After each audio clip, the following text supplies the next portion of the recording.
Siddipet police commissioner గారి ఆదేశాల మేరకు సిద్దిపేట టాస్క్ ఫోర్స్ అధికారులు మరియు మద్దూరు ఎస్ఐ గారికి వారికి వచ్చిన సమాచారం మేరకు ఉప్పరోనిగడ్డ శివార్లో కొంతమంది గంజాయి తాగుతూ అమ్మడానికి ప్రయత్నం చేస్తున్న సమాచారం మేరకు మద్దూరు ఎస్ఐ గారు సిబ్బందితో కలిసి అక్కడికి వెళ్ళి 3 వ్యక్తుల్ని పట్టుకోవడం జరిగింది. పండ్ల ప్రణయ్ కుమార్ ఇతని అమ్మాపూర్ విలేజ్ ఆఫ్ నర్మేట మండల్, తర్వాత గడ్డం పవన్ ఇతని వడ్లకొండ విలేజ్ ఆఫ్ జనగాం మండల్.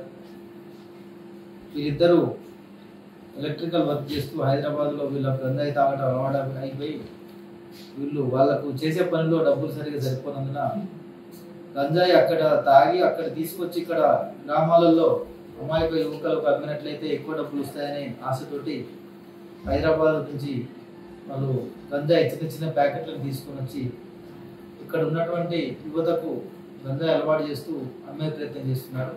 దాంట్లో భాగంగా ఈరోజు మధ్యాహ్నం ఉప్పరోనిగడ్డ సమీపంలో వల్లంపట్ల గ్రామానికి చెందిన సోహెల్ అనే అతనికి అమ్ముతున్న క్రమంలో వచ్చిన సమాచారం మేరకు ఈ ముగ్గురిని ప్రణయ్ కుమార్, పువన్, సోహెల్ని అదుపులోకి తీసుకొని విచారించడం జరిగింది. వారి నేర అంగీకారం మేరకు వారి దగ్గర నుంచి ఒక 100 గ్రాముల ఎండు గాంజా, తర్వాత 2 సెల్ ఫోన్లు, ఒక మోటార్ సైకిల్ని స్వాధీనం చేసుకొని వారిపై కేసు నమోదు చేసి కోర్టులో ప్రొడ్యూస్ చేయడం జరుగుతుంది. అదేవిధంగా మిగతా ఇంకా కొంతమంది దీంట్లో తాగడానికి అలవాటు ఉన్నట్టుగా సమాచారం ఉంది.